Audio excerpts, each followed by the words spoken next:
नारायणं नमस्कृत्यं नरं चैव नरोत्तमं देवीं सरस्वतीं व्यासं ततो जयमुदीरयेत्।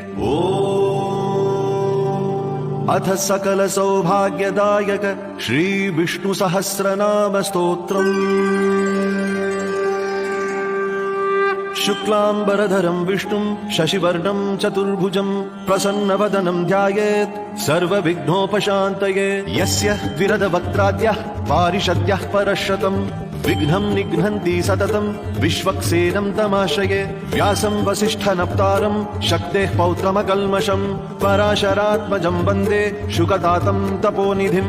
व्यासाय विष्णुरूपाय व्यासरूपाय विष्णवे नमो वै ब्रह्मनिधये वासिष्ठाय नमो नमः। अविकाराय शुद्धाय नित्याय परमात्मने सदैकरूपरूपाय विष्णवे सर्वजिष्णवे। यस्य स्मरणमात्रेण जन्म संसारबन्धनात् विमुच्यते नमस्तस्मै विष्णवे प्रभविष्णवे। ॐ नमो विष्णवे प्रभविष्णवे।